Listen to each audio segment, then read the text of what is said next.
tenemos la suerte de tener con nosotros a Jesús Arango, una persona que en materia rural y de ordenación del territorio no necesitaría presentación. Ostentó diferentes cargos tanto a nivel político en el gobierno del Principado de Asturias, con el gobierno de Pedro de Silva, luego también formó parte del Ministerio de Pesca y Alimentación en el IRIDA y también tuvo representación en distintos equipos de trabajo del Comité Permanente de la Unión Europea, además de ser profesor en la Universidad de Oviedo en el Departamento de Economía, pero sobre todo destaca por el compromiso intelectual con el medio rural asturiano, desde el punto de vista que se convierte para todos en un referente en lo que puede considerarse la cuestión agraria y territorial en sentido amplio. Hecha esta presentación, que a mí nunca se me suele dar muy bien, comenzaría un poco por preguntarle a Jesús cómo percibe él hoy la cuestión del medio rural en una situación de crisis en un contexto y en un sentido amplio, no solo económica, sino ambiental. ¿Y qué papel entiende él que puede jugar el medio rural ante estos desafíos que tenemos ahora mismo? Siempre las cosas, hay muchas perspectivas, aquello depende del color que uno se mire. Yo lo miro, en estos momentos me declaro como aldeano retornado. Entonces lo vivo desde la perspectiva de que llevo 25 años viviendo en el pueblo, en la casa donde nací, y tengo esa perspectiva, quizá a lo mejor no sea la más adecuada. Entonces, más allá del tema coyuntural, de la crisis económica general, hay una cosa permanente en Asturias sobre la cuestión rural. Primero, que ignoramos que desde la revolución industrial y el descubrimiento del carbón se han creado dos Asturias, la Asturias industrial siderúrgica y la Asturias rural, que ha quedado al margen de ese proceso. Y esa Asturias rural cada vez más la identificamos con una actividad productiva, la especialización agraria. Y esa es la primera cuestión que hay que plantearse y que se planteó la Unión Europea ya en el año 88, que es hablar de desarrollo rural en un sentido más amplio de la actividad agraria. ¿Por qué? Porque se vio que solamente con la especialización agraria no era suficiente para modelos de crecimiento que dieran soporte a un cierto nivel de población. Y ese tema en Asturias todavía está pendiente porque se identifica rural con agricultura o más bien en ganadería, pues estamos especializados. Y ese es un tema, el primero, que tiene muchas implicaciones, es decir, tiene implicaciones de cambio de modelo económico en Asturias, de distribución en el territorio, lo que yo llamo economía distribuida frente a una economía dual, y por lo tanto va más allá de crisis, digamos, agrarias, por ejemplo, la problemática de la leche o de la carne. Es decir, hay que tener una concepción más amplia y dentro de eso meter una política sectorial que es la política agraria. Sabemos también, además, por este contexto, que no solo, efectivamente, como dices, es una cuestión que tengamos que vincular a esa parte productiva, sino que en ese papel que tú comentas de redistribución de actividad, de economía y de empleo, la cuestión que tiene que ver con la vinculación en el medio rural lleva además aparejados una serie de externalidades medioambientales positivas que son fundamentales para todos. Ahí está el papel que pueden tener hoy los espacios rurales en un contexto de cambio climático, como grandes sumideros de CO2, el papel de la conservación de los paisajes, que son una seña de identidad que con frecuencia dejamos al lado. Y yo creo que te quería preguntar cómo ves tú ahí el papel que pueden tener nuevos contratos territoriales con la gente que vive en el medio rural de cara a hacer frente a estos desafíos. Sí, bueno, ahí hay que empezar por un tema elemental, de pensar de que el campesino, digamos que no es un perturbador de los paisajes, sino es el productor de paisaje y que por lo tanto la sociedad urbana deberíamos pensar en que hay que pagarles a través de los contratos de explotación. ¿Cuál es el problema? El despoblamiento. El problema que tenemos en Asturias es que en las zonas rurales hay unas densidades de población bajísimas, el desierto demográfico avanza, ya más de un tercio de Asturias está en desierto demográfico, es decir, que hay densidades menores de 10 habitantes y la poca gente que queda es muy mayor. Entonces el problema que tenemos es para el mantenimiento de esos paisajes, que son, digamos, todo un cúmulo de trabajo de generación tras generación para producir ese paisaje, estamos viendo que se está destruyendo. Es decir, yo hablo de pasar del verde de Asturias al marrón, al desierto marrón, con el avance del matorral. Entonces el problema es decir, en el futuro en Asturias vamos a ser capaces con las tendencias demográficas de mantener paisajes, y ese es el gran debate en esta región. Tiene que decir, apostamos por ello, entonces tiene que tomar decisiones, pero decisiones no solamente nominativas, sino presupuestarias, colocar los recursos presupuestarios donde hay que recorrer. Y eso es un tema muy complicado. Es decir, Asturias, yo soy optimista por naturaleza, pero a la vez soy realista. Y si uno maneja la demografía de esta región, Asturias se está muriendo en las zonas rurales. Es decir, ya hay zonas ya irrecuperables o muy difíciles de recuperar. ¿Sí? Uno de los concejos para mí más bonitos de Asturias es Ponga. Ponga tiene menos de 3 habitantes por kilómetro cuadrado. Es decir, estuve haciendo estos días un informe y a nivel de parroquias, que hay 857 parroquias en Asturias, pues en el 2040 222 parroquias están no en desierto, sino en trance de desaparición demográfica porque tienen una densidad por debajo de 5. Entonces, esa es la dimensión del problema. Y dices, hombre, ya no hay nada que decir, sí, hay muchas cosas que hacer. Y se puede, si no recuperar todo, ver qué zonas enfocamos las prioridades para hacer. Yo siempre creí, y lo practiqué en su día, que es los planes comarcales integrales. Y cada comarca tiene su propia problemática.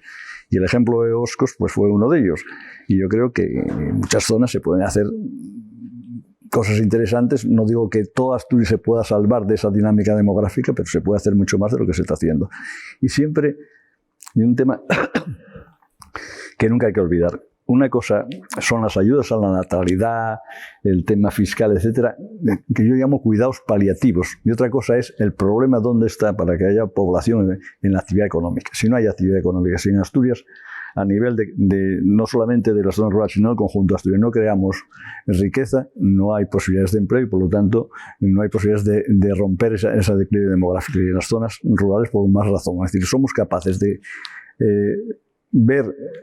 recuperar la aldea. La aldea fue históricamente fue la unidad mínima de producción del sistema agrario. Bueno, pues convertir la aldea como el nuevo distrito económico donde conviva la gente que produce en la aldea productos agrarios y la gente que trabaja desde la aldea para los mercados globales. Es decir, ser capaces de hacer esas simbiosis para intentar que haya un poblamiento en el territorio.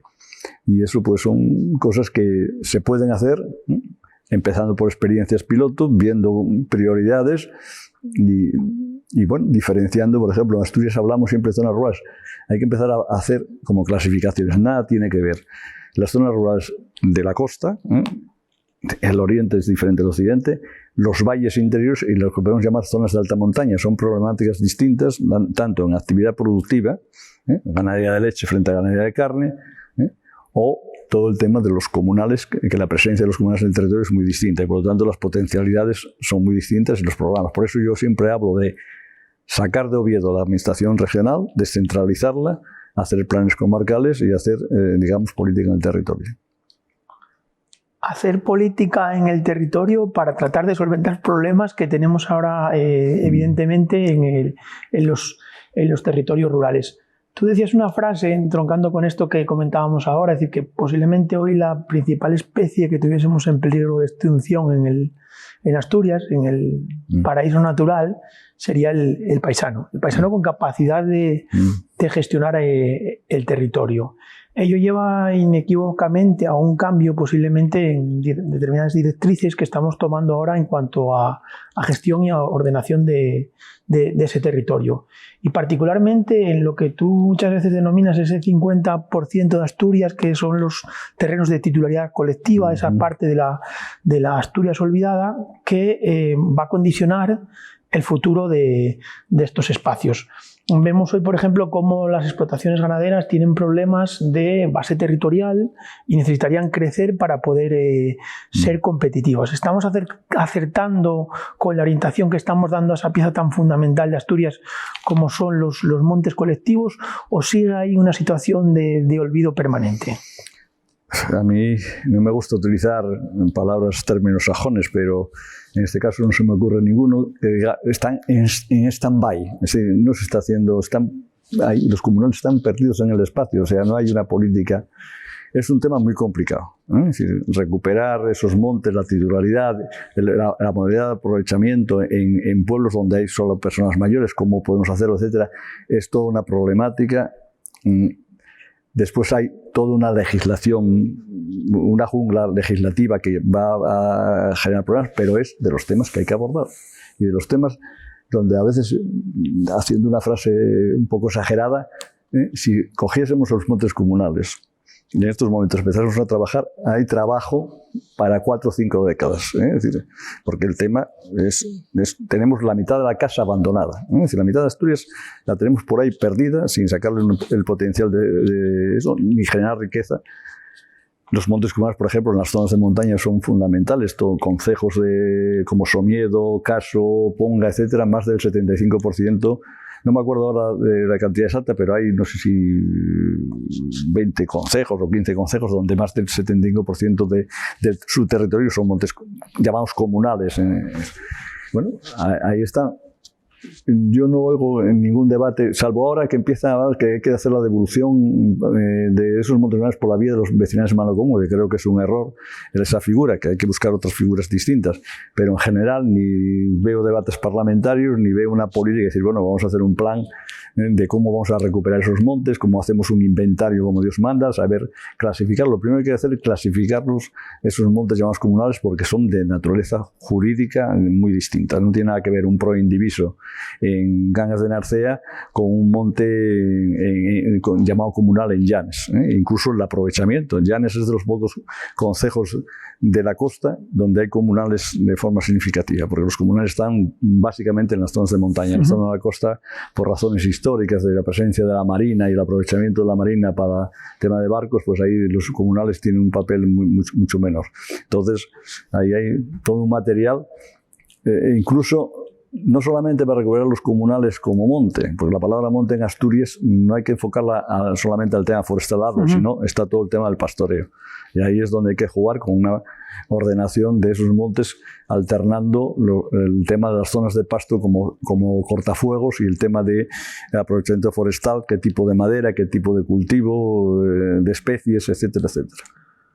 Sí, lo que comentas tú entonces obliga un poco a rediseñar esa política de ordenación del territorio y a buscar mosaicos paisajísticos diversos que permitieran, por un lado, la estabilidad de una pieza fundamental, porque, como tú bien dices, el monte no solo serían los espacios arbolados, sino hay que recordar, por ejemplo, que el cuarto inventario forestal nacional nos dice que el 70% de Asturias sería monte, un 40% superficie arbolado y un 30% superficie de matorral o monte bajo. Y ahí la problemática con la que nos encontramos es muchas veces lo que tú bien dices. La figura de montes vecinales en mano común está teniendo ahora, decías, mucha repercusión, pero por ejemplo yo entiendo que no se ajusta muy bien la figura a la realidad socioeconómica que tenemos ahora mismo en el medio rural. Creo que la complejidad tanto social como económica propiamente dicha no se ajusta a esta figura que la ley de montes del 2004 sin embargo reconoce como posible solución. Es que la figura de montes vecinales común que la gente desconoce no es una figura tradicional, es una figura derivada de la jurisprudencia de la Audiencia de La Coruña para devolver los montes a los vecinos. De ahí nació la ley de montes vecinales común del año 58, como una solución. Y después hubo las leyes posteriores y la del 2004 del Principado es una copia de normativas anteriores. Y es una ley, una figura que es de una sociedad que ya no existe. Era una sociedad donde no había migración, donde había una comunidad de gente en los pueblos numerosa, gente joven, etcétera, y donde tiene un problema fundamental, que es que tú participas en el monte vecinal común en la medida que tienes la condición de vecino, que incluso la ley dice cosas como que se entiende como vecino aquel que tiene la casa abierta común, pues que bueno, ya en el siglo XX la gente ya puso gas. Pero es que tú, si dejas de ser vecino, pierdes lo que has invertido en ese monte, con lo cual es una figura poco estimuladora a las mejoras y tal. Y existen otro tipo de fórmulas, como las fórmulas de proindiviso, de comunidades de propietarios, etcétera, que son mucho más adaptadas para diferenciar lo que es la figura del propietario, que deben ser los pueblos, los vecinos de los pueblos, tanto los que viven como los que tienen casa abierta ciertas partes del año. Hay que buscar soluciones de compromiso. Es decir, que hay que devolver ahí el tema de los ingresos del monte y la forma de explotación de esos montes. Puede darse en un lugar, en un pueblo donde haya muy pocos vecinos. Bueno, antes hablábamos de la parroquia de San Martín del Valledor, donde hay muy pocos vecinos, incluso la capital del concejo no hay, en estos momentos no hay ningún vecino, y la explotación de ese territorio, que puede ser conferido a terceros o a una parte de gente joven de la parroquia, etcétera, pero sabiendo diferenciar, una cosa es la explotación y puesta en explotación de esos terrenos y otra cosa es los propietarios que van a percibir siempre, deben percibir siempre los ingresos del monte que se pongan en explotación. Y ese tema a veces no está muy claro ni muy... Y los vecinales de mal común en Asturias se pusieron en marcha, se declararon muchos por parte del antiguo Icona en Ibias, para intentar con eso frenar los incendios. No se frenaron, porque después de transferidas las competencias fueron pocos los montes que se declararon en vecinales de mal común. Es decir, básicamente en Asturias hasta ahora están casi todos en Ibias, hay alguno en Salas, uno en Luarca y poco más. Y ahora parece ser que quieren empezar y es un procedimiento además muy engorroso, etcétera. Yo no soy partidario de ese tema, pero bueno, es decir, creo que había que hacer una...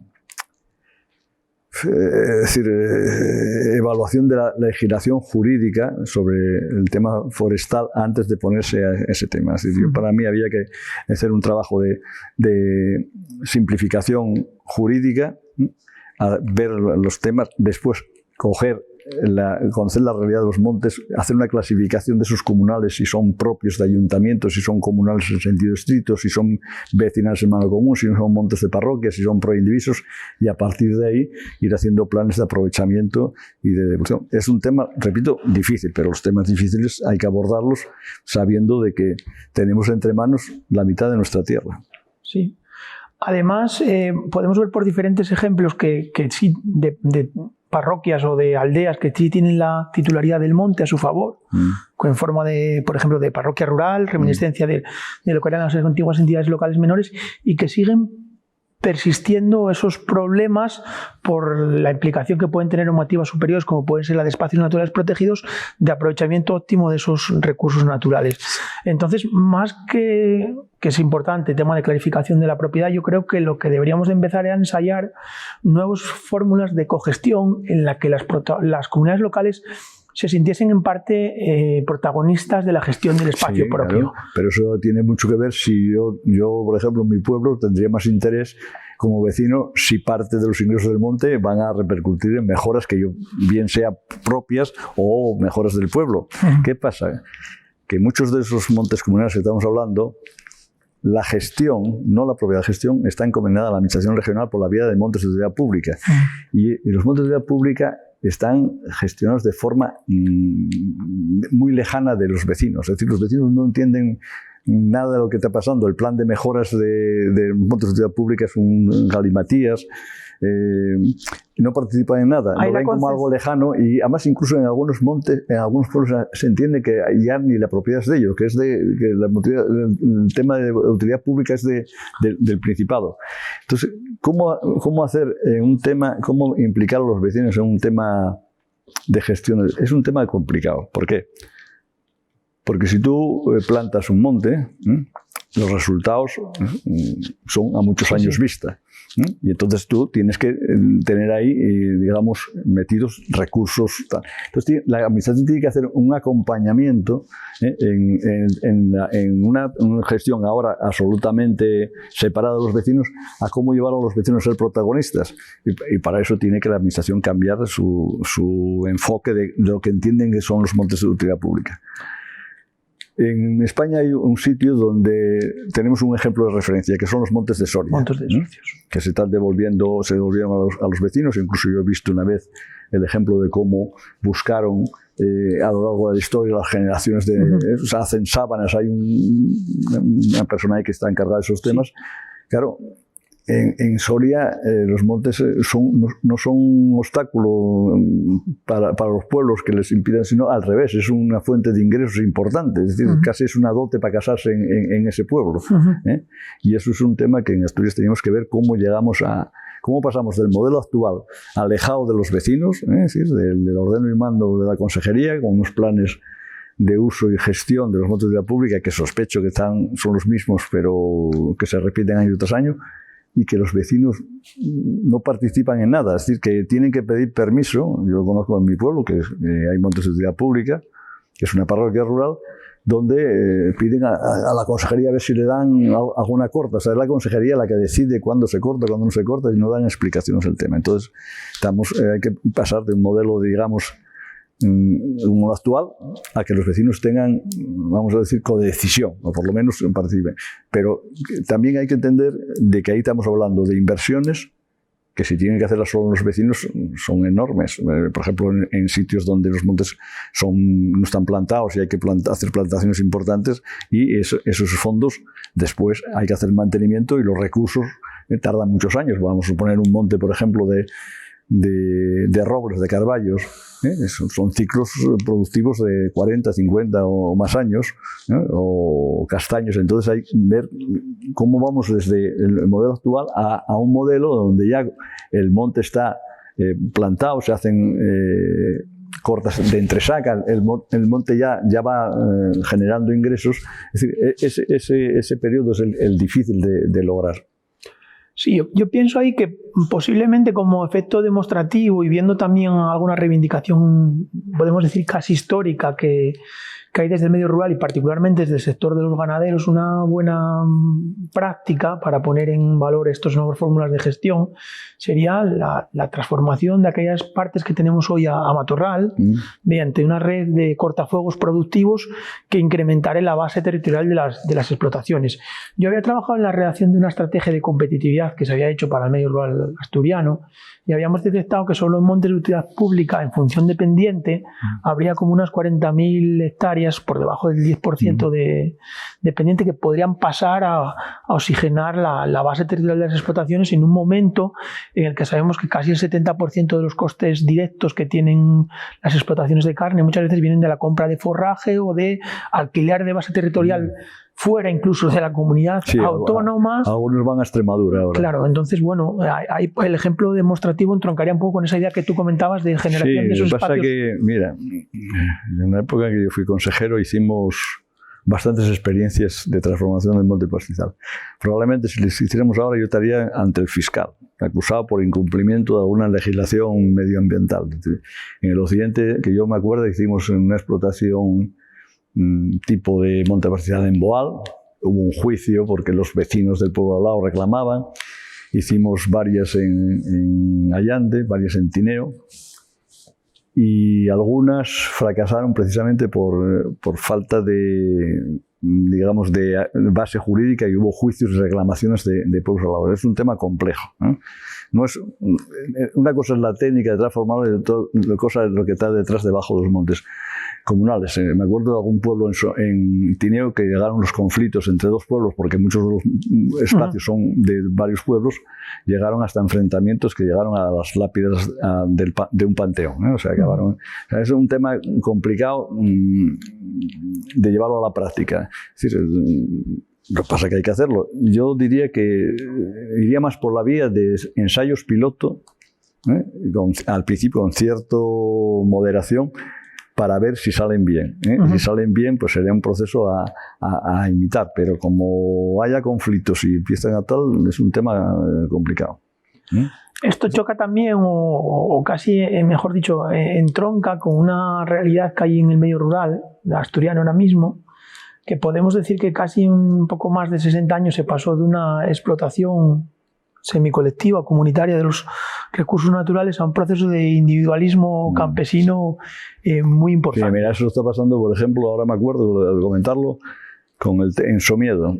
En Somiedo los de Saliencia tienen pastos arriba en la mesa tienen pastos colectivos. Pues ya hay problemas porque algunos que tienen ganaderías muy grandes ya están cercando, actuando en los pastos colectivos como aquellos antiguos prados de siega, pues están cerrando. O sea, empieza a haber ese tipo de problemas, y eso plantea que las posibilidades de esos pastes dejen de ser comunales y empiecen a parcelar, y eso es otra orientación distinta. Pero ahí, desde el punto de vista, si queremos decir un poco, viendo un poco la tradición del derecho consuetudinario asturiano, siempre hubo fórmulas de aprovechamiento mixto, como puede ser incluso el funcionamiento en tierras de cultivo de una área en la que había una cerca común y cada uno en función metía el número de ganados, o los espacios acotados a la siega, como eran los cotos o las antiguas riaras. Yo creo que modelos sí hay. Lo que sí tenemos que ser capaces, a lo mejor, desde lo público y desde lo académico, de impulsar otro tipo de modelos y no ese proceso de individualismo tan atroz que hay. ¿Por qué te comento esto? Porque yo realicé cursos de formación en el marco del Ministerio de Medio Rural, en la Escuela de Capacitación Agraria de San Fernando de Henares, y me encontraba con una realidad que me chocaba bastante. Mientras que del resto de España lo que encontraba era todo a técnicos de cooperativas, la gente que íbamos en Asturias, no había nadie que representase a ninguna cooperativa porque no existía. Entonces, el problema que tenemos ahora mismo de atomización productiva posiblemente, como tú bien dices, sea un factor limitante a la hora de desarrollar otros modelos de explotación. Mira, por ejemplo, en el tema de la leche es un tema fundamental, es decir, las explotaciones lecheras, la primera vez que se aplicaron una estadística razonable de las explotaciones lecheras en Asturias fue en el año 87 que se aplicaron las cuotas. Había, en número redondos, 32.000 explotaciones. La cuota media por explotación era 18.000 litros al año. Hemos pasado ahora debemos estar en torno a las 1.000 o incluso no sé si estaremos por debajo. La explotación media ahora entrega de dar por 320.000 o 325.000 por ahí. Bueno, fue un cambio radical, pero sin embargo fue un cambio que a veces no estamos valorando. Nosotros en Asturias hemos perdido el liderazgo que teníamos en el tema de la leche, por ejemplo. Es decir, Galicia, que estaba mucho más atrasado que nosotros, nos ha pasado. Éramos el 10% de la producción de leche a nivel nacional y somos el 8%. Éramos la tercera región española en producción de leche después de Castilla y León, de Galicia y Castilla y León, y nos han superado ya Andalucía y Cataluña. Es decir, que ha habido cambios en los últimos años. Bueno, pues en el tema de leche, esa reducción de 32.000 explotaciones a 1.000 fue a base de aumentar el tamaño del número de cabezas, básicamente, y no del territorio. Y entonces hemos pasado a explotaciones que tenían un aprovechamiento con todas sus limitaciones de rentabilidad y de bajo tamaño a un tipo de explotaciones donde dependemos de alimentos comprados de fuera, que decías tú antes el 70%. Pero ha pasado, y eso aumenta los costes. Pero hay otro tema en los costes que es fundamental. Esas explotaciones que hoy tienen en casa 2 tractores, maquinaria y tal, se han encargado de inversión en maquinaria. El modelo, por ejemplo, hablábamos antes, en Dinamarca, es que la maquinaria que necesita la explotación la suministra la cooperativa, con lo cual no tiene esos cargos en las amortizaciones ni en las inversiones que hay que hacer de reposición.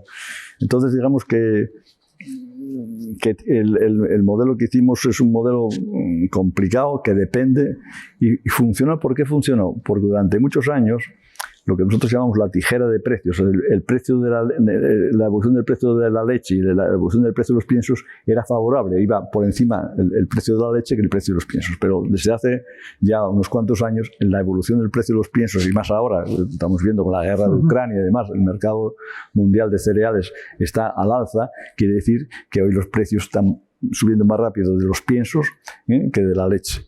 Y entonces, bueno, si ya había problemas de rentabilidad con el tamaño, ahora todavía más con el tema del mayor coste de producción que tiene una ganadería que no depende, en contra de lo que dicen, es que la cornisa es una zona favorable para... No. Hoy, por ejemplo, en sentido estricto económico es más favorable una explotación lechera en los regadíos de León, que produzca maíz forrajero, que una explotación de Asturias que ha aumentado a 120 vacas, pero resulta que la base territorial es la que tenía. Porque esto hay que explicárselo a la gente. Es decir, un Porsche es un coche que corre mucho, pero consume mucha gasolina. Aquí hemos pasado de unas vacas, llamábamos pintas, de raza frisona europea, a la Holstein Friesian americana y canadiense, donde dan mucha leche, pero hay que meterle mucho proteína, que son unos piensos comprados de fuera. Y entonces tenemos un problema ahí de rentabilidad. Y a veces pues presumimos de que Asturias tiene granjas, y hay publicidad de que son las mejores vacas lecheras de España. No, esas vacas, ese negocio no es de leche, es de genética. Y estamos vendiendo genética para vacas de muchos litros que tienen problemas de duración de la vida, pero a la vez que necesitan una alimentación en proteínas que la propia explotación no es capaz de producir y tiene que comprar y depender de fuera. Y eso a veces pues, no se tiene muy en cuenta.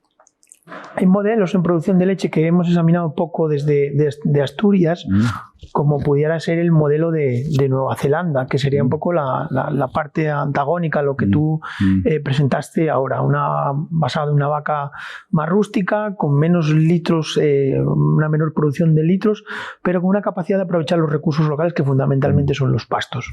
Y esto es una cuestión que ahora mismo posiblemente estemos en un punto en el que nos podamos replantear si el modelo en que estamos es en el correcto.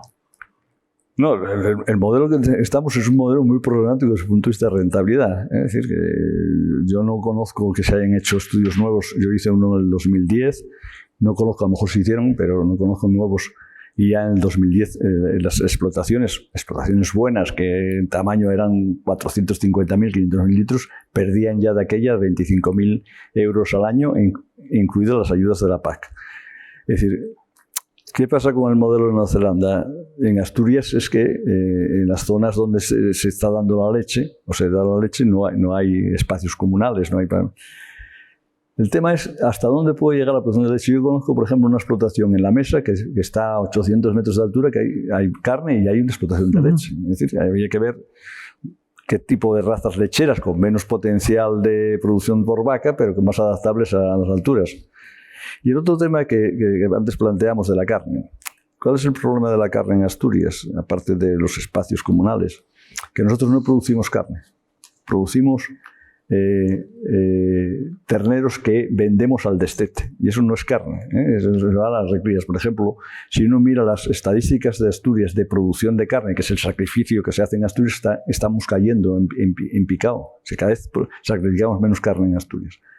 Y ese es un problema complicado porque es un problema financiero. O sea, mientras que la leche, ¿por qué la gente, ahora ya no, pero durante muchos años se dedicaban todo el mundo a la leche? Porque la leche es un sueldo al mes. Tú vendes la leche y cobras al mes. Mientras que un ternero, si lo recrías para hacer carne, tienes que meter inmovilizado ahí, es decir, no recuperas los ingresos, tienes que estar alimentándolo y con la incertidumbre que cuando vayas a venderlo a lo mejor ha bajado el precio, es decir, y es un ciclo largo. Y en Asturias no han sido capaces de hacer recría de terneros. Decían, eran muy criticados los tratantes catalanes que venían a comprar las sierras, menos mal que venían, sino que hacíamos con todo ese ganado. Es decir, esos iban para explotaciones donde llegaban a Cataluña y eran como mínimo de 1.500 cabezas. Y en Asturias, por lo tanto, no producimos carne. Y otro tema tenemos ahí, que es un tema que hay que tocar, es decir, la ternera asturiana. La ternera asturiana es de razas autóctonas, pero produce una carne de animal joven. Y esa es una carne que quieren en Asturias, pero fuera de Asturias esa carne no es valorada. Y tenemos la contradicción de que si vamos a un restaurante donde hacen un chuletón de buey, que llaman de buey, no es ni de buey ni es vasco, y es de vaca frisona que viene de Alemania y que es vaca de desvieje de explotaciones lecheras que en los últimos 6 meses alimentan con harina de maíz para hacer la carne esa entreverada de sebo. Y aquí no hacemos ese tipo de cosas. Y hay que preguntarse, la ternera, la producción de carne en Asturias, si queremos ser algo, tenemos que vender para el mercado nacional e internacional. Y por lo tanto, ¿qué tipo de carne demanda ese mercado? Que es carne de vacuno mayor. Nosotros tuvimos problemas cuando entramos en la Unión Europea en los sistemas de almacenamiento para regular los mercados, que tenía un tamaño mínimo el canal, y aquí en Asturias no damos el tamaño mínimo del canal, porque aquí, bueno, vendemos, digamos, siatos, ¿no? Y pues estamos empeñados en los siatos culones, que es una aberración genética y que hace que las madres duren mucho menos y que produzcan una carne que sí es muy apreciada por la ama de casa asturiana, de carne tiernina, pero que fuera de aquí no es carne roja. Y es un tema, es decir, yo siempre explicaba en la facultad la diferencia entre carne roja y carne rosa. Nosotros tenemos digamos, especies autóctonas como es la asturiana de los valles o la casina, con buenas actitudes cárnicas, pero claro, si tú una asturiana de los valles, el ternero lo recrías con pienso, pues qué más da que sea de buenas razas y después el sistema alimenticio. Ahí hay posibilidades, pero ahí, uno de los problemas ahí es cómo engarzar el tema financiero de que sean capaces de criar, por ejemplo, un ganadero somiedo que tiene a lo mejor 100 vacas, que los tiene en los pastos de primavera y verano, y después tiene que hacer el tema del invierno. ¿Cómo puede toda la recría convertirla en carne? Y ese es un tema que se han hecho intentos de centros de recría colectivos, pero parece que no acertamos con el... Ahí posiblemente nos pase un poco como con la leche, que no hemos acertado en el modelo que hemos definido como modelo regional para la carne en Asturias. Hay una tendencia ahora a nivel internacional y sobre todo con bastante implantación a nivel nacional, que sería la producción de carne en base a pasto, es decir, llevando a los terneros a ciclos más largos, mediante un proceso de castración, llevar a 24, incluso a 48 meses. Vuelve a salir ahí otra vez a colación el problema que tenemos con la base territorial. Para ensayar estos modelos de producción, que podríamos decir incluso que serían modelos de producción diferenciales, porque todos percibimos o desde fuera se percibe como una seña de identidad de la calidad de los productos de Asturias, los pastos. La central lechera lo hace muy bien en esta campaña de marketing, pero encontramos que en la carne volvemos a tener otra vez la ausencia de esas superficies pastables fundamentales para producir pero tipo de eso yo carne. vuelvo a incidir en el tema. Vamos a suponer una visión muy optimista que somos capaces de poner todos esos pastos en explotación para una ganadería extensiva, ¿no? Tenemos dos cuestiones. Una, esos pastos no son permanentes.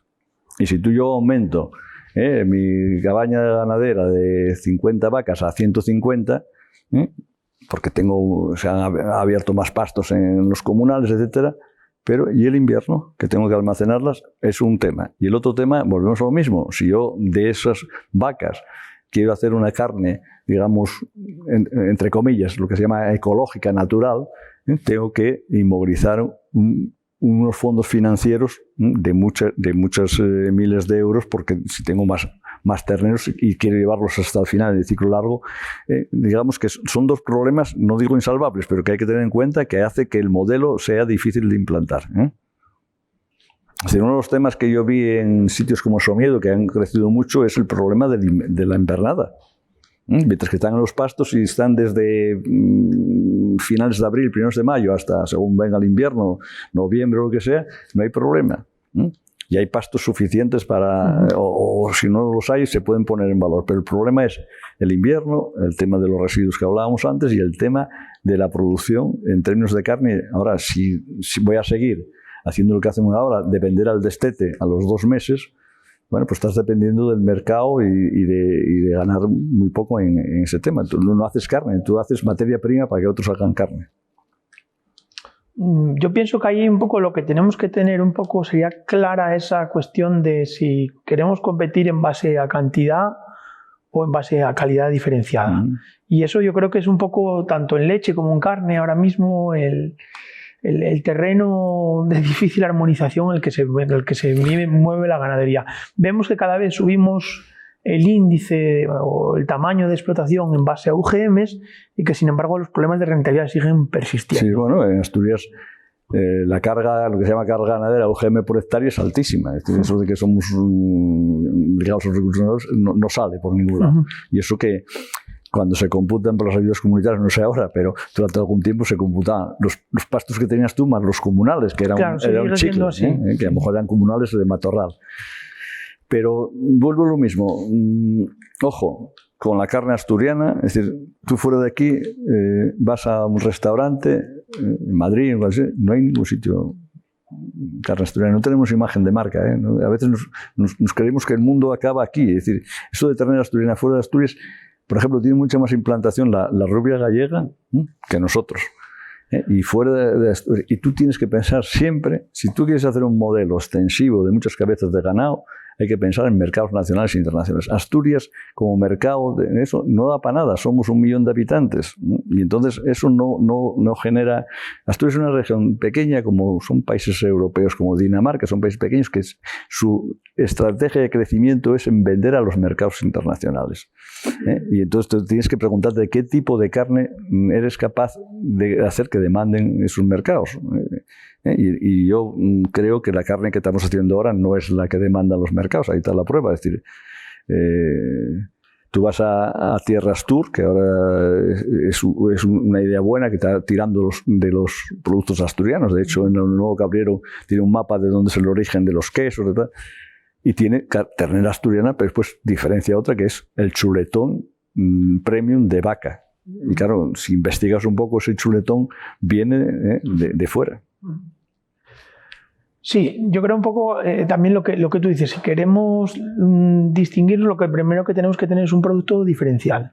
Y no lo tenemos ahora mismo. Tenemos una carne basada en el culón, el gen de la hipertrofia muscular, que tienen otras muchísimas razas. Yo el año pasado estaba en Francia y bueno, hablando con ganaderos, decía bueno, que desde España y concretamente desde Asturias siempre apreciamos mucho la línea genética clara que tienen los franceses a la hora de seleccionar. Y me decía uno de los franceses, sí, pero vosotros tenéis una cuestión muy importante, si no la estáis perdiendo, que nosotros no tenemos ya, que es la rusticidad de la cabaña ganadera. Tú antes decías, esa especialización que tenemos en carne, por ejemplo, ahora en Asturiana de los Valles, en genotipo culón, hace que esa rusticidad la estemos perdiendo. Sí. Y una rusticidad que además entronca con otra cuestión importante. El valor, a veces confundimos la calidad de la canal con el rendimiento carnicero. Sabemos que esa carne que tú definías antes, más entrevenada, con mayor capacidad de infiltración, la tienen precisamente las razas más rústicas, que son las que tienen además capacidad de aprovechar mejor los recursos pastables. No, sí, en eso estamos de acuerdo. El potencial es... Y eso lo estamos perdiendo. Sí, pero una cosa es el potencial y otra cosa es la realidad. Mira, en el año 82 yo entré de consejero. En esos momentos las razas asturianas estaban en peligro de extinción. Y las primeras, ¿por qué? Porque tenían muy mala valoración, es decir, la gente se dedicaba a la leche. Hay que tener en cuenta que en esos años se recogía leche hasta en Somiedo. Y el dato que me acuerdo yo es que el coste de recoger un litro en Somiedo era de 8 pesetas y pico. O sea, había leche por toda Asturias. Lo de la carne y las Asturianas Valles era lo antiguo. Solamente quedaban en la parte de Carreño, que tenían en la cuadra, aparte de las vacas de leche, aquellas las carreñanas. Y fue posible recuperar. Empezamos a hacer ferias en Jomezana, en Valle del Lago, etc. Y la gente fue cogiendo autoestima. Lo que hay que preguntarse ahora es cómo somos capaces de hacer que la gente valore más tener una asturiana de los valles que no sea de terrenos culones, porque eso no es lo mejor. A cambiar esa mentalidad igual que cambiamos la otra. Es decir, una raza que estaba en peligro de extinción, hoy hay más vacas, muchas más vacas hoy de carne asturiana de los valles que de leche. Es decir, hoy tú paseas por zonas como la costa del occidente, o yo el otro día en Llanes y tal, y en vez de vacas de leche ves vacas de carne, que fue la gente que vendió la cuota y tal. Entonces, son cambios culturales y que en ese caso la administración es la que tiene que hacer de líder en el cambio, es decir, convencer a la gente de que el culón no es la mejor carne, que tiene unos problemas determinados, que pierde rusticidad. Y el tema es ver, a mí lo que me sigue preocupando, porque al final las cosas técnicas son factibles de hacer, sino el que el tema sea un modelo que sea financieramente sostenible y abordable. Y el tema que me sigue preocupando es ese, es decir, que si tú tienes mucho ganado y produces carne, es como el tema de los quesos de venderlos frescos a venderlos un queso de maduración de 6 meses, tienes ahí un movilizado. Y el tema de los quesos es otra historia. Tenemos la mayor mancha queso de Europa y no tenemos quesos a vender en ningún sitio. Y el Cabrales que vendemos, pues es como si dijéramos que el Rioja, todo el Rioja tiene el mismo precio. Y claro, en Cabrales hay Cabrales de leche de una sola leche vacuno, de 2 leches, de 3 leches, de maduración en cueva, de 6 meses de cueva, y eso no está reflejado en etiquetas. Y eso es el que más se vende. Todos los demás, estos de Fuego al Pito, los otros son para festivales locales. Y estamos siempre centrados en el mercado regional y la única industria fundamental que en Asturias se ha desarrollado en los últimos 40 años fue la leche, porque se vende en los mercados de toda España. Y tenemos que convencernos siempre en esa idea de que hay que pensar en vender fuera de Asturias. Y los quesos, por ejemplo, tenemos otra diferencia. Aquí somos muy de festivales, los domingos festivales. Las fresas de Candamo, no hay fresas. Y hacemos un festival. Los de Huelva no tienen festivales y han inundado toda Europa de fresas, porque no somos capaces todavía de asimilar que la entrada en la Unión Europea todavía estamos discutiendo, que si fue muy mala, mientras que otras regiones españolas han aprovechado que ahí hay 500 millones de potenciales consumidores donde tú puedes introducir los productos diferenciados, porque son consumidores en general de renta alta. y donde probablemente haya demandantes para productos más ecológicos, que son más caros, etcétera, etcétera. Y entonces, esa es una cosa que yo he hecho en Asturias de menos. Es decir, que siempre estamos pensando dentro de las fronteras regionales y no viendo, por ejemplo, el potencial. En Europa tenemos 500 millones de consumidores, y ese tipo de cosas no les vendemos nada, más bien les estamos comprando. Y otras regiones, claro, el cambio que ha pegado Huelva, ha pegado Murcia, o Almería, con todos los problemas que tienen, pero han sido significativos. Posiblemente entonces no hayamos analizado bien el perfil del consumidor o lo que puede esperar el consumidor de Asturias. Y hay una actividad que ha tenido un desarrollo muy importante en los últimos tiempos como elemento de diversificación económica, como es el turismo rural, pero que tampoco nos ha servido posiblemente de cara a que el turista se empape de la realidad socioeconómica que viene a conocer. Es que ahí entramos a otro tema. Hablamos de turismo rural y en Asturias el turismo rural son plazas de casas rurales. Sí, y otra cosa distinta al tema del agroturismo. El agroturismo. Yo siempre diferencio con la palabra agroturismo, o turismo en explotación. Y no hemos sido capaces de sacar ese tema. Es decir, y eso es un potencial de rentabilidad para muchas explotaciones. Es decir, imaginemos una explotación ganadera de leche que tiene su huerto familiar, que tiene sus naranjos, que en Asturias se dan los naranjos. En Asturias en el siglo XVIII la principal exportación que decía Jovellanos salía de Gijón hacia Inglaterra de naranjos, que tiene leche, y que esa leche en vez de venderla a la central lechera la pone en el desayuno y vende ese litro de leche a 4 o 5 veces más, o mermeladas, etcétera. Es decir, que aumentarían los ingresos a una demanda creciente, porque mi nieto, por ejemplo, un día dijo, es que la leche que viene de la nieve, o no sé, o de una industria, se ha perdido el tema del contacto total. Y hay una demanda fundamental de la gente urbana del turismo de explotación. Y en Asturias, a diferencia de otras regiones, en eso. Yo me acuerdo en Alemania, en el año 86, que fuimos a ver explotaciones que tenían sus cuentas. Nos compararon dos explotaciones, una que había ampliado la base de cabezas de ganado y producir más leche, y otra que había hecho una instalación de agroturismo, parte de las instalaciones. Iban mucho mejor las cuentas de la que tenía ingresos de turismo que la que tenía todo leche. Obviamente allí había una autoestima, es decir, nos recibió la familia con los trajes tradicionales. La diferencia es que en Asturias nunca, seguro que no le pasa por la cabeza a un consejero del gobierno regional ir al Campo Amor vestido con el traje vaqueiro. En Alemania, en Baviera, el traje de gala es el traje típico de...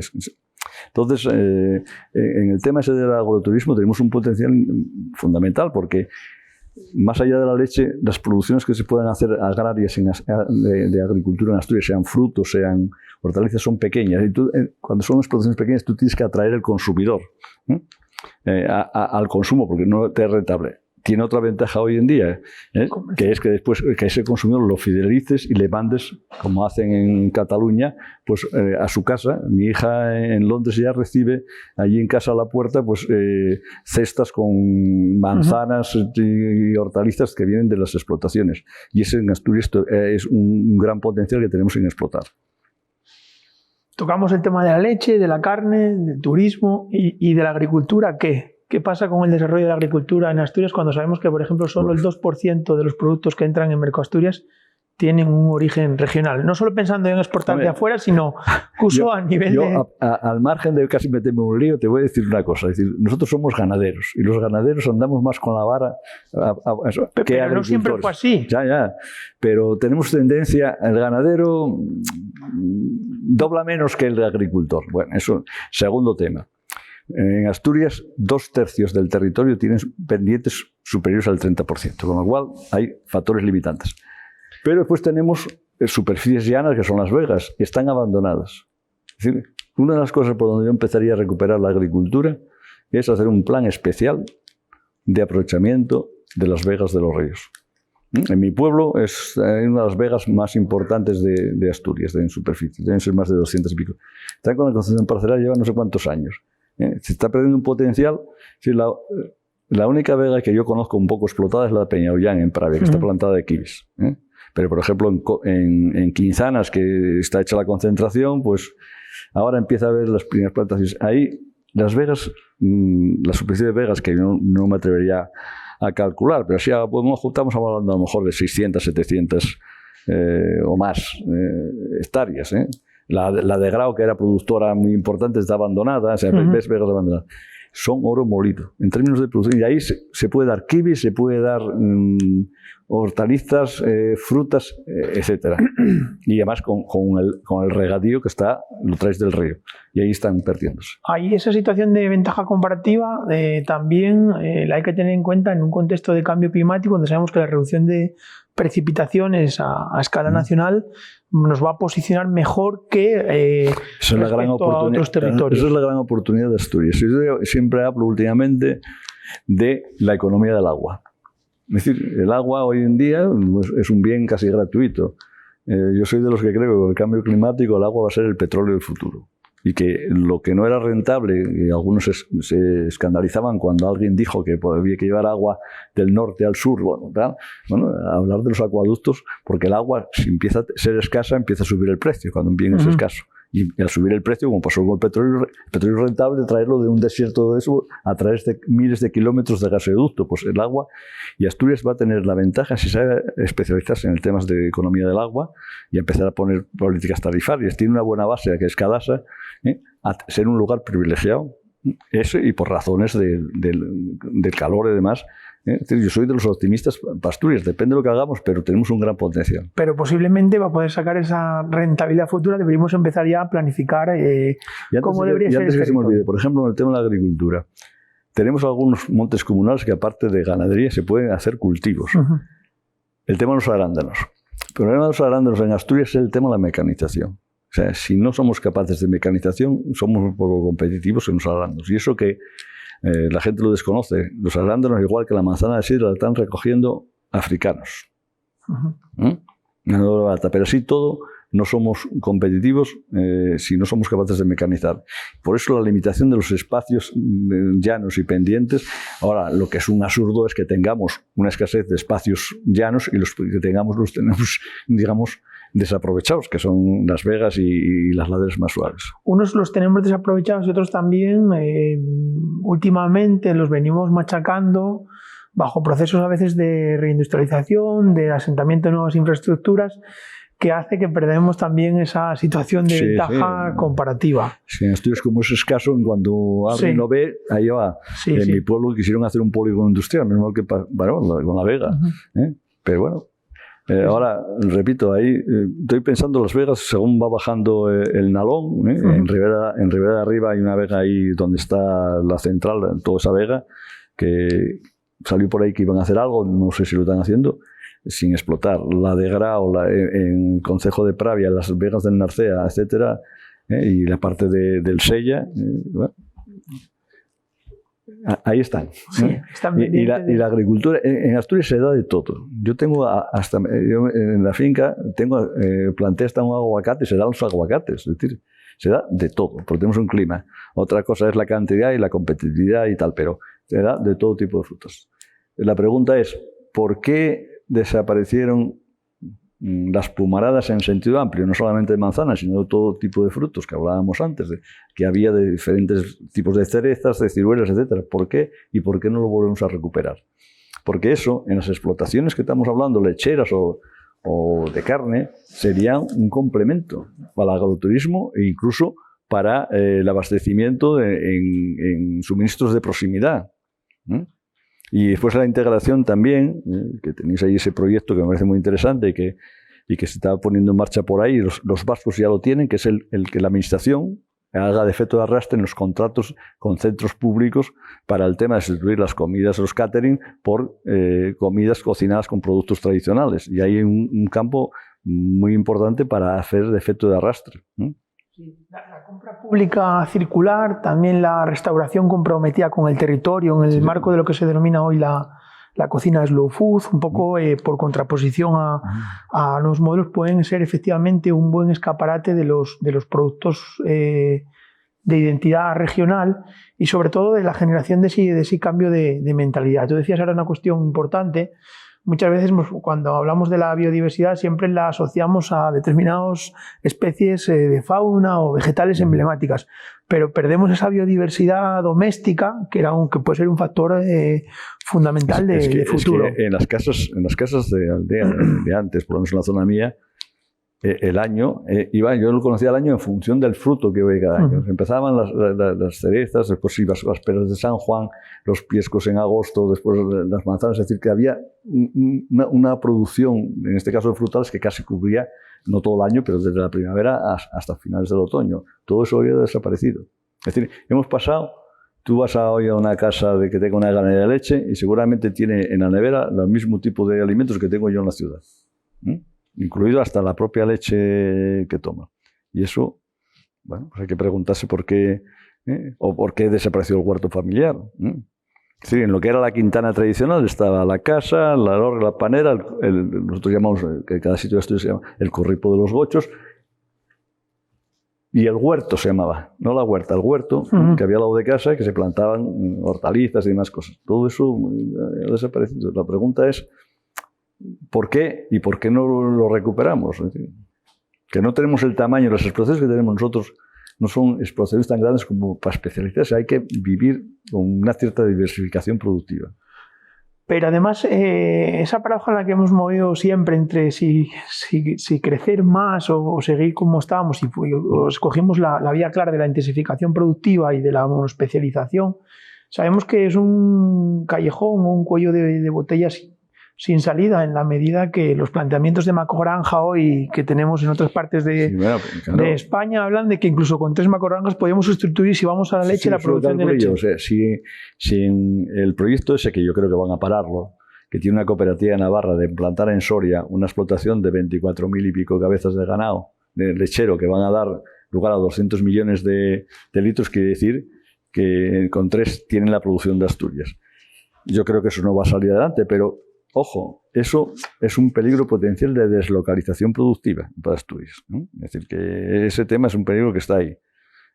Porque esas explotaciones tienen economías de escala, costes unitarios en términos estrictamente económicos más baratos, no tienen prácticamente costes de recogida de la leche y están próximos a los mercados de consumo. Es decir, y eso a veces no se contempla.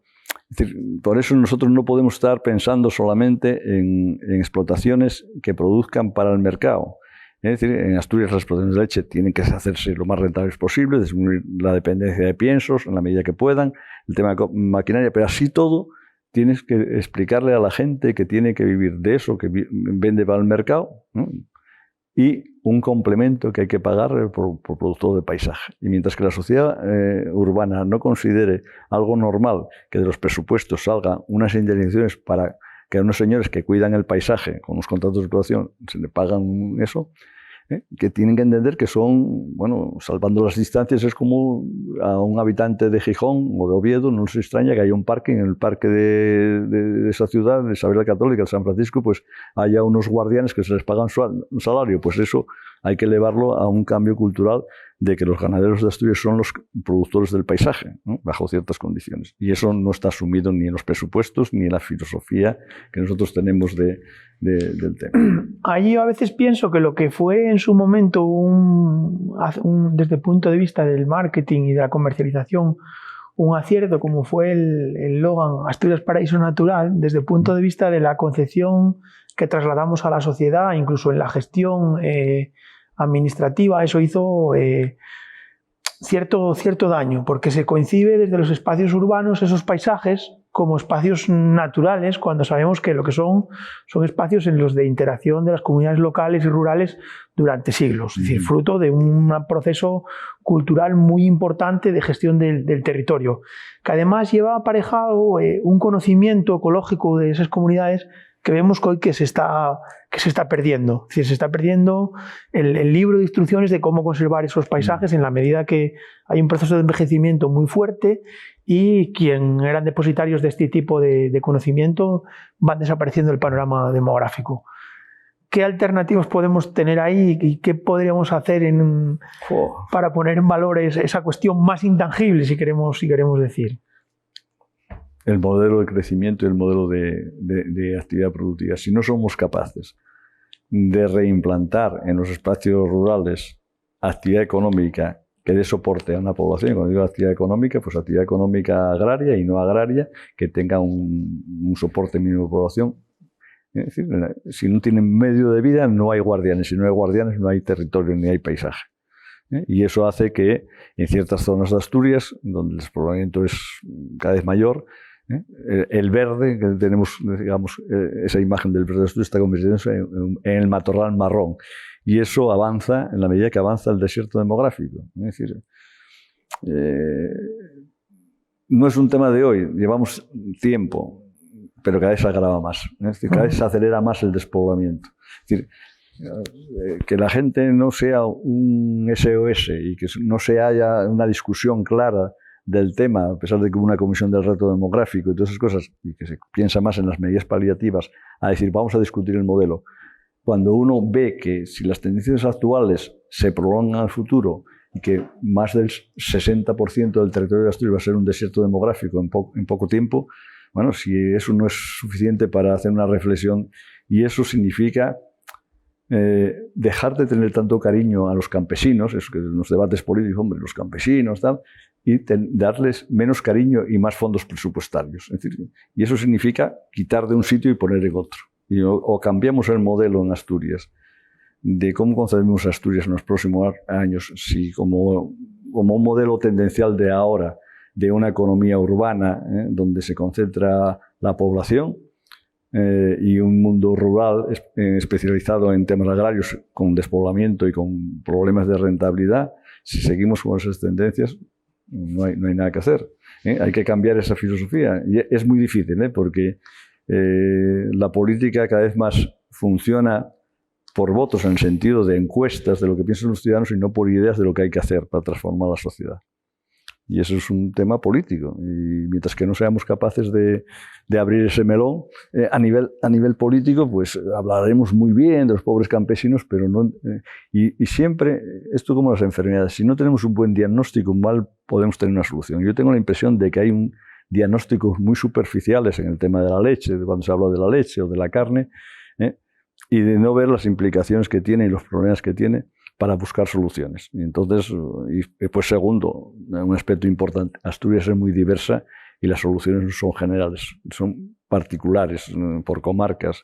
Es decir, por ejemplo, en los Oscos, en los años 80 eran sitios muy atrasados, los montes en los Oscos eran proindivisos porque fueron consecuencia de la desamortización del monasterio de Villanueva, y allí se hizo mucha transformación de monte a pastizal, y ahí hoy, con todos los problemas, hay una ganadería extensiva de carne de las más potentes de Asturias. Y entonces, bueno, que se pueden hacer cosas, pero hay que hacer cosas, ser persistente y poner, digamos, los recursos.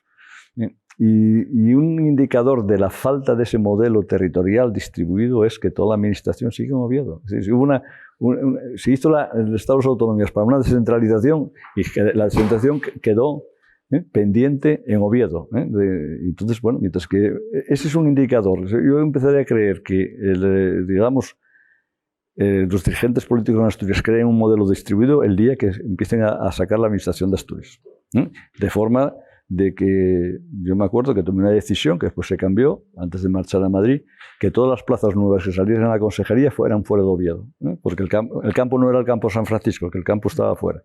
Por una razón incluso hasta económica. Es decir, tú imagínate que, como pasaba entonces, si debe pasar ahora, no lo sé, pero por lo menos pasaba entonces, que un ingeniero de montes tiene que ir a ver un monte a Ibias. Sale de Oviedo, ficha en la oficina a las 8, sale de Oviedo como muy temprano a las 8:30. Hay que pagarle el coche, la gasolina. Llega a Ibias a las 12. Se supone que viene a dormir a casa, o sea que está allí dos horas. Es decir, que incluso hasta es un poco rentable.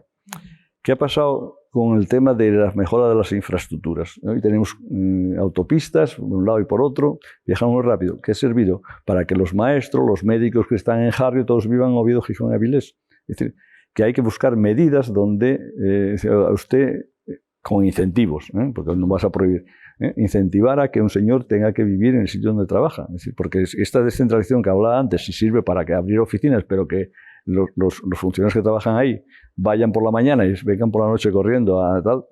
Es decir, que las infraestructuras son de doble uso, valen para comunicar, pero que también valen para para marchar.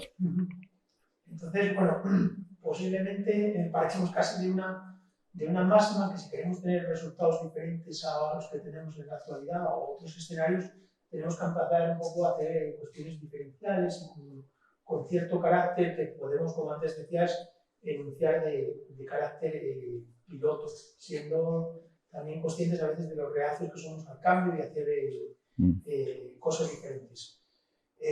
Tú decías el tema de esa descentralización administrativa, yo diría muchas veces también funcional, de funciones que ahora mismo podrían estar mejor emplazadas en ámbitos urbanos, mejor en el medio rural, pero también el tema de enseñar nuevos modelos de poblamiento, porque si aludimos un poco a las estadísticas que decías tú, si tomamos la entidad singular como el homónimo de lo que sería la aldea, sabemos que tenemos en torno a 6.400 entidades de población, que 700 ya son ahora mismo despoblados, vamos a la cabeza después de Galicia en el ranking nacional, pero el 50% de estas están por debajo de lo que demográficamente denominan el umbral de resistencia a la despoblación, menos de 10 habitantes.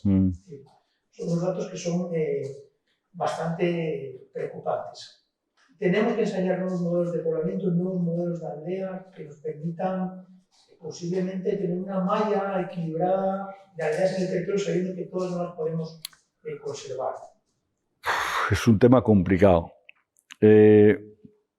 Podría quizá hacerse alguna experiencia si somos capaces de hacer una agencia de recolonización, cogiendo, por ejemplo, ensayos pilotos, lo que hablábamos antes del Valledor. Es decir, en el Valledor partes de, por ejemplo, que la capital de la parroquia está deshabitada, pues ahí es donde se podrían hacer ensayos, a ver, pero la tradición pesa mucho en ese tema. Y después hay un asunto, es decir, hay ciertas ventajas del despoblamiento, del poblamiento disperso. Es decir, las quintanas ahí en espacios separadas, hay gente que prefiere ese tipo de... Eso. El problema es el suministro de servicios públicos. Es un tema que yo no me atrevo a definirme muy eso. Sería muy cuidadosos. No cerrarme al tema, pero habría que ver en casos muy singulares y en sitios... Porque claro, hacer una colonización ahora es novo, de crear pueblos como se crearon en algunos sitios por el resto de España, con pueblos de colonización, no lo veo muy claro. Yo sería más bien potenciar ciertos tipos de zonas y aldeas y demás, sabiendo que no se puede llegar a los 7.000 entidades, que hacer. Soy más partidario de ese tipo de cosas que lo otro, no sé, no veo un modelo tipo, no sé, kibús, como hicieron en Israel en los años 20 del siglo pasado, no lo veo. Sí, efectivamente, el modelo sería saber de esas 6.300 o 400 que tenemos ahora, cuáles tienen cierto grado de viabilidad y si tenemos que ser selectivos en el destino de los... Pues sí, hay zonas... Hay zonas claramente que ya irrecuperables, ¿no? Pero... Luego hablábamos también antes del papel que puede... Si utilizamos la villa o la cabecera municipal desde el punto de vista de tejer una malla equilibrada, con el acercamiento ahí de ciertos servicios básicos que no induzcan tanto a que haya ese proceso migratorio ya que se salte directamente al área central. Yo ahí tengo una idea un poco, a ver si la soy capaz de matizar. Yo sacaría la administración de Oviedo y para lo cual tengo que definir unos territorios que son las comarcas, que están en el artículo 6 del Estatuto. Y entonces llevar la administración regional a una administración de comarcas. Y a la vez hacer una agrupación de ciertos servicios de los ayuntamientos, servicios, a ese nivel comarcal, pero respetando la autonomía municipal, porque mantener, por ejemplo, los OSCOs, que son 3 ayuntamientos, claro, ahí lo que tienes que es ahorrarles el coste de personal de tener 3 secretarios, 3 tesoreros, pero manteniendo las corporaciones municipales que no cuestan nada, porque eso significa seguir con tu ayuntamiento y tu representatividad. O sea, es compatible la representatividad política con un reagrupamiento de servicios sin hablar de fusión de municipios, que es un tema problemático que aleja a los ciudadanos de sus representantes políticos. Y eso hacerlo conjuntamente en la medida en que la administración autonómica salga hacia afuera. Y hay que hacer ese tipo de cuestiones. Y eso da lugar a modelos, digamos, de más rentabilidad y más próximos a los ciudadanos. Pero vaya, eso es casi una revolución, ¿no? Una revolución porque quien ponga el cascabel al gato, decirle, llegar a la Consejería de Agricultura, venga, los ingenieros de montes para los montes, yo fui a Suiza y donde estaba en el monte estaba el ingeniero de montes, los veterinarios para donde estaba el ganado, etcétera, etcétera. Bueno, primero, tienen que ser gobiernos fuertes. El problema para los cambios que estamos hablando, gobiernos de coalición que tienen que tantearse y ceder con otros, eso va a ser muy difícil que puedan hacer cambios radicales como estamos haciendo, que son fundamentales y necesarios. Entonces, claro, cosas que se hicieron en los años 80 era porque había gobiernos fuertes, con mayoría suficiente. Va un poco en la lógica contradictoria ahora que tenemos de fragmentación del voto. Bueno, pues, fragmentación del voto lo vamos a pagar en costes de que es muy difícil hacer cambios radicales. Y Asturias, antes lo apuntabas, yo lo digo claramente, Asturias es una región conservadora, muy poco proclive al cambio. Siempre tarda mucho más, estamos siempre en cuitas internas nuestras. Me decía un amigo mío, los asturianos sois muy buena gente, pero siempre estáis hablando de vosotros mismos y en líos locales. Es decir, aquí lees un periódico y todos son el problema de los localismos. No tenemos una idea de región y una idea de por dónde va el mundo. Entonces, en esa medida, si encima tienes gobiernos que dependen de equilibrios parlamentarios... Y en este contexto de transición ecológica que ahora se dice, bueno, vimos ahí diferentes oportunidades que teníamos, pero posiblemente antes hablamos de una que está muy ligada también con los recursos que tenemos y sobre todo con la madera, que hablábamos antes de que los montes maderables son los bosques son el 40% de Asturias, es decir, el papel que puede tener la madera como elemento, no solo el generador de biomasa en el contexto de energía sostenible, sino también como captura de CO2, o tú decías también el papel que puede tener en los nuevos modelos constructivos y de materiales. Ahí tenemos un problema muy grave. Nosotros tenemos, la gente se dice, movimientos ecologistas urbanos, las especies autóctonas, que primero, yo una vez lo dije, casi me armaron la Don Juana, que es una especie autóctona. ¿Cuántos años tiene que llevar en Asturias? Porque el castaño no es autóctono, me parece que vinieron los romanos. Bueno, pero al margen de eso, todos los montes que tenemos, sobre todo los montes de utilidad pública que gestiona la Consejería, en términos maderables son un desastre. O sea, los montes de castaño tenemos... castaños que salen 4 castaños porque no se hace la gestión. Los robles lo mismo, porque no hay unas plantaciones selectivas con densidad de población para hacer entresacas y sacar árboles perfectos, etc. Tenemos que hacer un cambio no solamente en las especies, sino en el tema de los cultivos de los montes. Tenemos problemas de plagas y enfermedades en los castaños, es decir, que eso de las especies autóctonas está muy bien, pero bueno, ahora en términos maderables esto, los montes que tenemos, ¿sirven o no sirven? Y sacamos muy poca rentabilidad de los montes de Asturias. Y no hay un debate, porque no se puede cortar en ningún lado. Tú vas, Peloño, ya no se puede cortar. El otro, no se puede cortar. No, oiga, mire, un bosque... Pero fueron montes que históricamente se cortaron, porque incluso Moniellos, Redes, bueno, Peloño siempre tuvieron un aprovechamiento forestal. Yo escuché a un ingeniero de montes muy sensato, dice, un monte dejado a su albedrío, tal como Moniellos, se degrada, no se mejora. Y un monte gestionado bien con entresacas, claro, aquí hacemos cortes a matarrasa, ¿no? Entresacas, etc., mejora la calidad, que la gente vaya a ver los montes de Suiza o los valledos de Navarra o sitios donde hacen ese tipo de cosas. Y en Asturias se ve un monte, bueno, se llegó a una anécdota que me contaba Santiago Medeluarca, siendo consejero, que le llamó una señora indignada porque vio pasar un camión con madera de castaño cortada. Es decir, aquí parece ser que un bosque, madera autóctono no se puede ni tocar. Y entonces, en la medida que entró todo ese movimiento de la consejería, que en su día fue de medio ambiente, se fue apropiando de los parques naturales y de tal, pues el bosque de Peloño en Ponga, pues que ya no se podía tocar. En Somiedo yo estudié el tema del parque natural y en 30 años no se cortó no hubo cortas de madera. Y entonces hay que romper esa cosa cultural de identificar especies autóctonas con que son árboles que se desarrollan, nacen, viven y mueren a su aire y que no hay que hacer entresacas. Y ese es un tema que si queremos hacer algo en términos forestales hay que cambiar radicalmente. Eso y aprender las técnicas de cultivo y el cultivo de los bosques.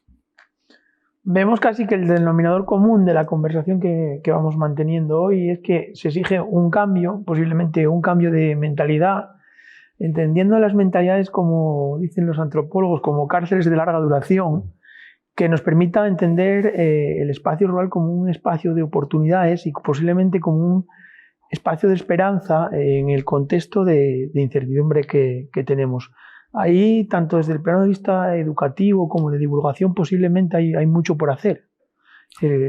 Transferir a la sociedad la importancia de mantener ese medio rural diverso y con diferentes oportunidades, yo creo que es ahora mismo posiblemente la tarea más importante que tenemos encima. Pero ahí hay mucho trabajo de hacer por el liderazgo político y social. Es decir, tiene que haber líderes políticos, líderes sociales que den un discurso diferente, porque la gente acaba entendiéndolo. Entonces, yo viví, antes lo comentamos, la época del turismo rural. Cuando empezamos con ese tema, bueno, solamente nos faltaba insultarnos, ¿eh? Y sin embargo hoy todo el mundo habla del turismo rural como algo natural. Es decir, cuando tú quieres hacer cambios tienes que ejercer ese papel de ser valiente e intentar convencer a la gente y ser persistente. Otro de los temas es que los cambios que estamos hablando no son cambios de una legislatura, son cambios de una mentalidad de ser persistente, de saber que el cambio va a ser problemático, pero que tienes que tener la constancia y el tema de los arrestos de hacerlo persistente durante años. Es decir, tú el tema forestal no lo cambias ni en 4 años, ni en 10, ni en 8, pero tienes que empezar un camino y convencer después a los demás que ese camino es el correcto.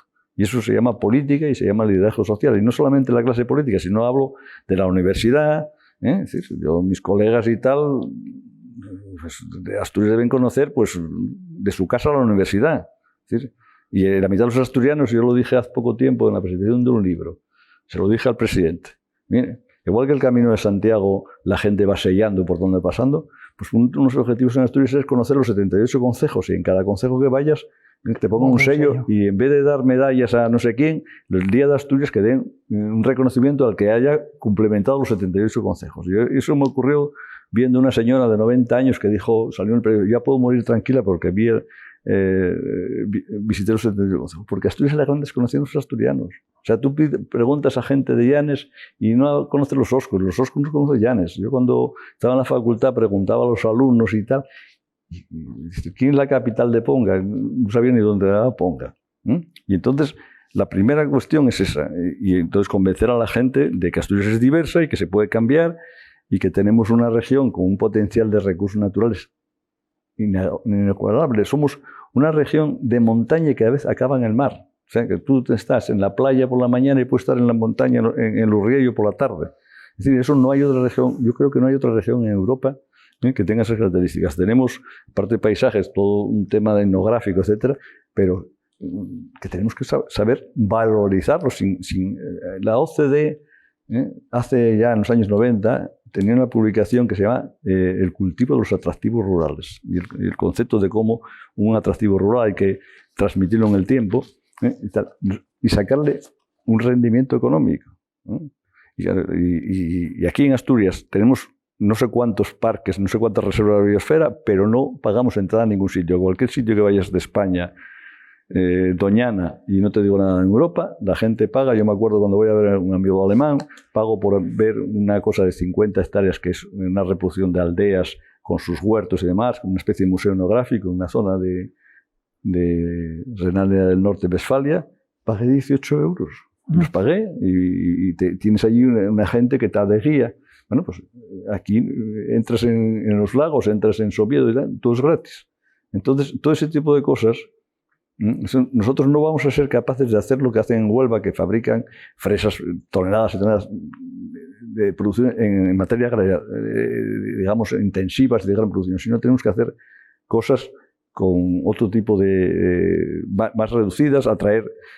Un tema que es fundamental en Asturias. En Europa, en la Unión Europea, hay 100 millones de personas mayores de 65 años. En 2030, en 2040, vamos a ser 150 millones. Bueno, esa gente está jubilada, tiene poder adquisitivo y sería un colectivo objetivo para traerlo a Asturias a hacer senderismo o a probar todo lo que estamos hablando aquí de temas. Bueno, pues eso son unas cosas que hay que hacer.